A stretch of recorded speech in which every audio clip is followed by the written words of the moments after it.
ጤና ይስጥልን ውድ ተመልካቾቻችን እንደምን ሰንብታችኋል? ሳቅ በሳቅ ፕሮግራማችን ጀምሯል። እንደተለመደው ሁሉ የተለያዩ ጥያቄዎችን እየጠየቅን ከእናንተ ከተመልካቾቻችን ጋር ዘና እያልን የምንቆይበት ፕሮግራማችን ነው። ለዛሬም እንግዲህ ዞር ዞር እያልን የተለያዩ ምሳሌ አነጋገሮችን እንጠይቃለን። ስንቶቻችን ምሳሌ አነጋገሮችን አልረሳንም እንመልሳለን የሚለውንም እንግዲህ በያላችሁበት ሆናችሁ እንድትሞክሩት እንጋብዛለን። ወደ ፕሮግራማችን እናልፋለን። ማህደር ተፈርደኝና የካሜራ ባለሙያችን አብዱል ፈታር ዱሪ አብረናችሁ ቆይታ እናደርጋለን። መልካም ጊዜ እንመኛለን።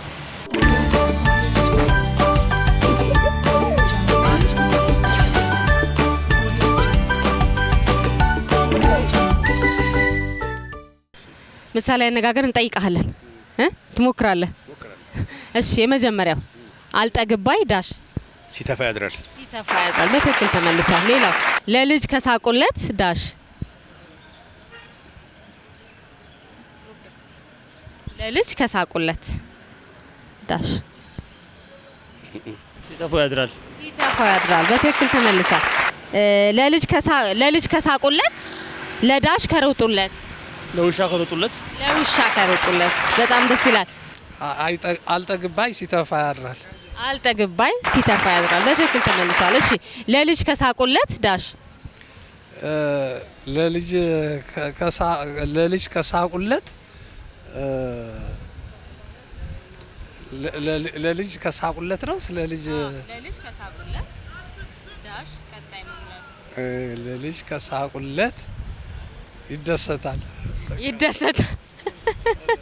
አይደለም። እስቲ ይደሰታልማ ይደሰታል፣ ግን ምሳሌ አነጋገሩ ከሳቁለት ለልጅ ከሳቁለት ይጨማለቃል። በቃ ያበላሻል። ከሳቁለት ወደዛ መሰለ። ሲተፋ ያድራል። ሲተፋ ያድራል። በትክክል ተመልሷል። ለልጅ ከሳቁለት ለዳሽ ለልጅ የሳቁለት ወይም ለልጅ ከሳቁለት ዳሹን ሙላ።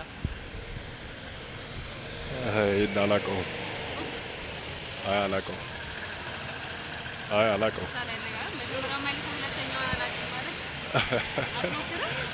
አይ ለልጅ ከሳቁለት ንፍጥ ይለቀልቃል ነው።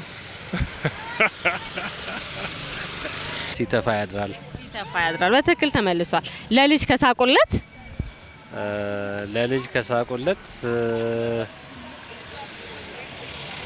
ነበረች አቦ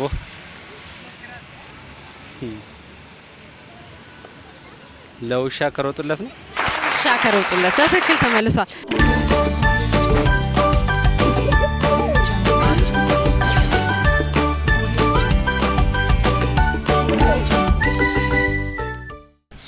ነገር በዳሽ ይገባል።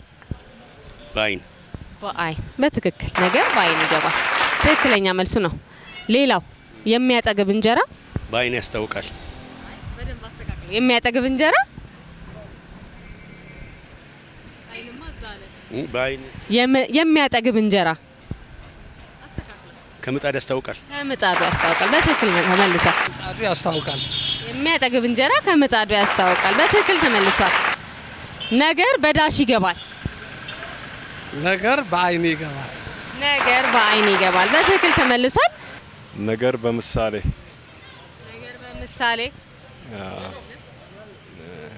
ነገር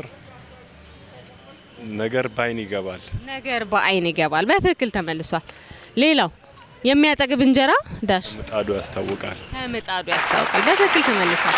ከምጣዱ ያስታውቃል። በትክክል ተመልሷል። ሌላው ጥያቄያችን ዳሽ በአይን ይገባል።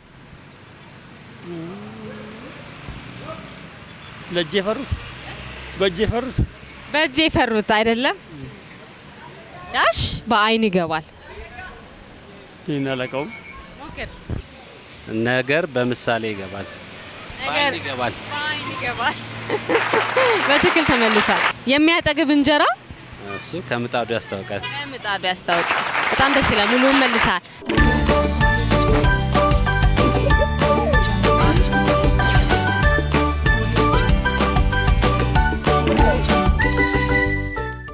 ሙሉ መልሶ አንድ ብቻ ነው የሳትከው። እንዴት አገኘው? እስቲ ምሳሌ አነጋገር አሁን ላይ እስቲ በደንብ ትሰማዋለህ? ለነገሩ በስራዬም ትንሽ መምህር ስለሆንኩ አውቃቸዋል ትንሽ አውቃለሁ። ለመምህር ደግሞ ስለ ተማሪዎችስ እንደዚህ አይነቶችን ማስተማር በተለይ ምሳሌ አነጋገር ፈልጤ አነጋገሮችን ነበር። አሁን ግን በወቅቱ አሁን ታያለሽ ትምህርት ቤት ላይ ትንሽ ያለው በተለይ በአማርኛ በኩል ትንሽ ተጽዕኖ አለበት። ለዛ ነው እንጂ ቢማሩት በጣም መልካም ነው። ምክንያቱም ቋንቋ ማወቅ በጣም ጥሩ ስለሆነ እኔ ቢያውቁት ደስ ይለኛል። ያው በተሻለ መጠን እያስተማር ነው ነገሩ። ቢያንስ እንደ አማርኛ ትምህርት በእኛ ጊዜ ያው ምሳሌ አነጋገሮችን ይሄን ያህል ጽፋችሁ ነው ምናምን እንባል ነበር እንዴ። አሁን እንደዛ ብታረግ ራሱ የሚያደርግልሽ ተማሪ አይኖርም። ስለዚህ ያ ነው ትንሽ ችግር። መምህሩ ራሱ ሳቲስፋክሽን አይኖረውም። ተማሪው ስለማይጽፍለት አያዘውም። ጽፎ ካልመጣ ምንም የሚያደርገው ነገር ስለሌለ ነው እንጂ ቢማሩት ቆንጆ ነው እንዴ። ጠቃሚ ነው ብዬ ነው የማስበው እኔ። እስቲ ከዚህ ጋር በተያያዘ ምናልባት የምታቀርብልን ታለንትም ካለ ችሎታ እንደ መምህር ደግሞ የተለየ ችሎታ ካለ መዝናኛ ስለሆነ ፕሮግራማችን ይለፈኝ ለዛሬ ይለፈኝ። እሺ የምትመክረው በተለይ እንደ መምህርነት ለተማሪዎች ምን ትመክራለህ በዚህ ሰዓት? ሁሉም ቋንቋ አማርኛ ብቻ አይደለም፣ ማንኛውንም ቋንቋ ቢሆን ቋንቋ መግባቢያ ነው። ስለዚህ ምናልባት ይሄ የኋላ የዘመዶቻችን የአባቶቻችን ተጽዕኖ ሊኖርባቸው ይችላል። ያን አይደለም ማየት ያለብን። እኛ ወደፊት የት ነው የምንደርሰው? ይህን ቋንቋ ተጠላልተን ሳይሆን አውቀነው ራሱ ብንጠቀምበት በጣም ጠቃሚ ስለሆነ ሁሉም ሰው ቋንቋን ቢያውቀው ማንኛውንም ቋንቋ ቢያውቀው አይደለም የኢትዮጵያን የውጭን ቋንቋ እየተማርን ነው። ስለዚህ ያንን ብናውቀው እኔ ደስ ይለኛል፣ ይጠቅመናል ብዬ ነው የማስበው እንጂ ጉዳት የለውም። ብታውቂው የማይጎዳሽን ነገር ብታውቂው አንድ ቀን ይጠቅምሻል። ዛሬ ላይ ጥቅምሽ ሳይቀር። ምክንያቱም አንዳንድ ጊዜ ምን ይባላል ክፋት ደግነት ገንዘብ ካላስጠየቀ ለምን ትከፋለህ ይላል። ስለዚህ ማወቅ የማያስገድደን ህይወት የማያስከፈለን ከሆነ መስዋዕት የማያስከፈለን ከሆነ አለማወቅ ለምን እንፈልገዋለን? ብናውቀው ቆንጆ ይሆናል ብዬ አስባለሁ። መልካም እናመሰግናለን ለነበረን ቆይታ። ከአራቱ ደግሞ የጠየቅን አንዱ ብቻ ነው የሳትከው ይለፈኝ ያልከው። የሞባይል ካርድ እንሸልማለን፣ ቁጥርን እንወስዳለን። እስቲ ምሳሌ አነጋገሮችን እንዴት አየኸው? የኛንም ጥያቄ አሁን ላይ እየተነገረ ነው ምሳሌ አነጋገሮች? አንደኛ ለህዝብ እየተነገረ አይደለም። ሁለተኛ ግን አሁን እንደኔ እንደዚህ አይነት ነገር ቢለመድ ልጆች በተለይ ደግሞ እንደኛ አይነቶቹን ከመጠየቅ ልጆቹ ላይ ወጣቶቹ ላይ እየተጠየቀ ቢለመድ ልጆቹ አንደኛ ቋንቋውን አይረሱትም። ሁለተኛ ደግሞ ይሄ የራሱ ምሳሌ አነጋገር ኢትዮጵያውያኖች ብቻ የምንጠቀምበት የራሳችን የሆነ የራሳችን የባህላዊ አነጋገር የመገለጫም ስለሆነ ቢለመድ እኔ መልካም ነው እላለሁ። ትምህርት ቤቶች ላይ ላይማ ግዴታ ሊሰራ ይገባዋል። እኛ በምንማርበት ጊዜ የነበረ 11 ክፍል 12 እኔ ማረሳው ከትምህርት ቤት አማርኛ ማረሳው የልጃገረድ አውታታ መሀል መንገድ ተኝታ ተነሽ ቢሏት ምን ነው ይህ ሁሉ አለማፈሯ ነው የሚለው እንትን ብትሄጂ ዛሬ መምህራኖቹም የሚሰሩት አይመስለኝም።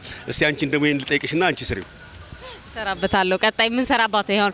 ቅኔዎች ላይ ስነ ቃሎች ላይ ቅኔዎች ላይ ሰምና ወርቁ የቱ ጋ ነው የሚለውን ነገር ቢሰራ ትውልዱ ቢያውቀው በጣም በጣም ወሳኝ ነው። የኛ መገለጫ ነው። አመሰግናለሁ።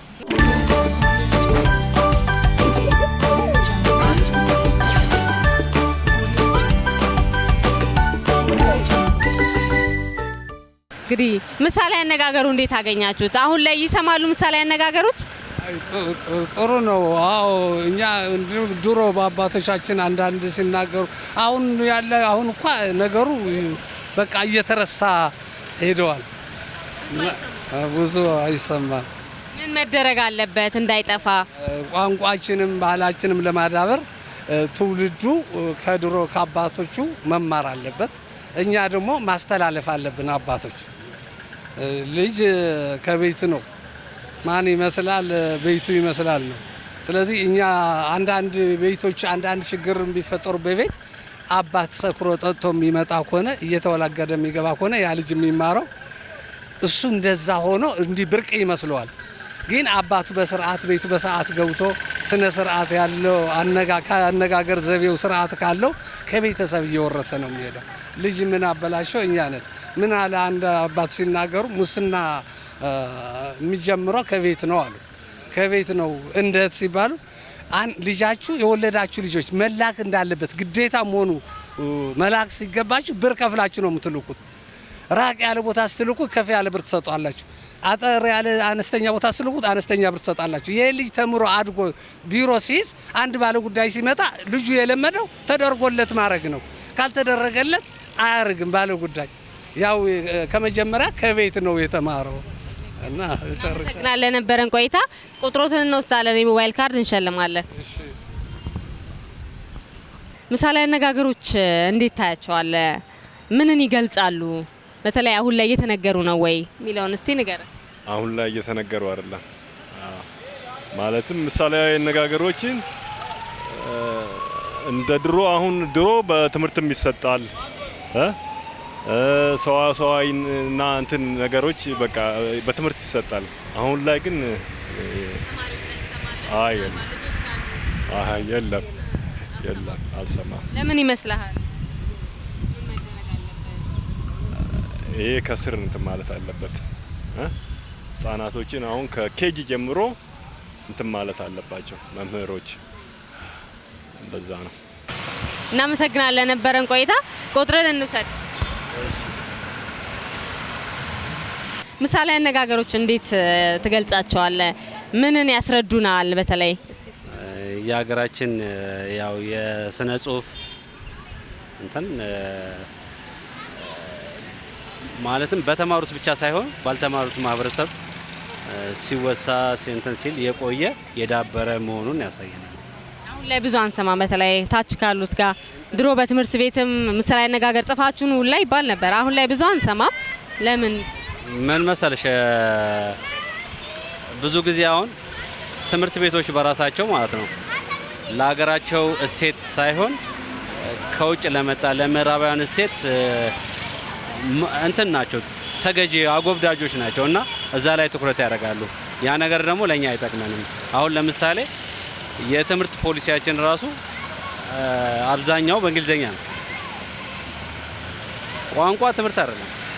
ቋንቋ የአንድ ግለሰብ ከአንድ ግለሰብ ወይ ደግሞ የአንድ ተቋም ከአንድ ተቋም መግባቢያ ነው።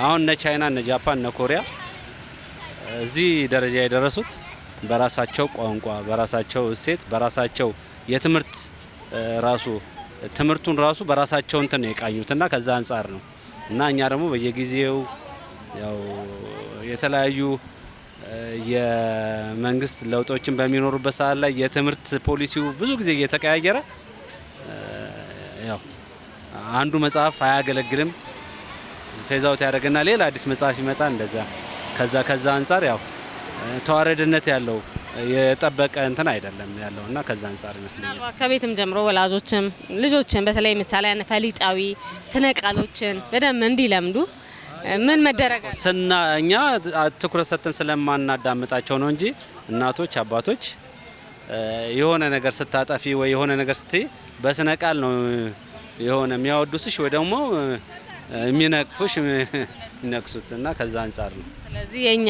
ያው መስማት ነው ያለብን ነው የምትለው። የራሳችን ነገር መፈለግ የራሳችን ነገር ከፈለግንና እሱን ማሳደግ ከቻለን የኛ ስነ ቃል ብቻ አይደለም ብዙ ነገራችን ያድጋል። ከራሳችን ማንነት ወጥተን ወደ ሌላ ቦታ እየሄድን ስለሆነ ነው። እናመሰግናለን ለነበረን ቆይታ አብረን ስለቆየክ የሞባይል ካርድ እንሸልማለን። እናመሰግናለን። ሀረሪዎች እንደዚህ አይነት ይሄ ማህበራዊ የሆነ እሴት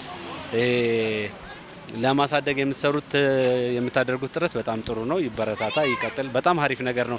እንደ ቀላል የምታዩት ነገር ግን ይሄ ነገር ትኩረት ተሰጥቶበት በየአቅጣጫው እንደዚህ ተደጋጋሚ የሆኑ ነገሮች ሲኖሩ እሴታችንን የማሳደግ እንትን ይኖረናል።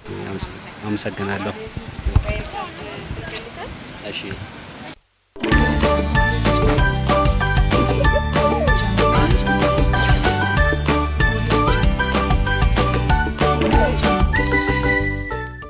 የተከበራችሁና የተወደዳችሁ ውድ ተመልካቾቻችን የዛሬ ሳቅ በሳቅ ፕሮግራማችን እንዴት አገኛችሁት? እንግዲህ የሳቅ በሳቅ ፕሮግራማችን በዛሬው ያተኮረው እንግዲህ ምሳሌ አነጋገሮች እየጠየቅን ወደ እናንተ እያደረስን ቆይታ አደረግን። እንግዲህ አብዛኛውን የጠየቅናቸው ሰዎች መልሰዋል።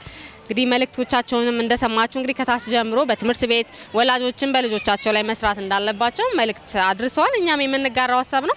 በተለያየ ቦታ ሆናችሁ የምትከታተሉን ተመልካቾቻችንም የምትሰጡን ሀሳብ እንግዲህ ይኖራል ብለን እናስባለን። በተለይ ምሳሌ አነጋገሮች፣ ፈሊጣዊ አነጋገሮች፣ ስነ ቃልን ጨምሮ ማለት ነው ከታች መሰራት አለበት በትምህርት ቤት ወላጆች ልጆቻቸው ላይ ማለት ነው እንግዲህ ማደግ አለበት የኛም መልእክት ነው። እንግዲህ የዛሬው ሳቅ በሳቅ ፕሮግራማችን እንደተከታተላችሁት እንግዲህ አብዛኛዎቹ የጠየቅናቸው ምሳሌ አነጋገሮች በጠየቅናቸው ሰዎች ተመልሰዋል። እኛም እንግዲህ ስለመለሱ አብረውንም ስለቆዩ በስልኮቻቸው የሞባይል ካርዶችን ልከናል።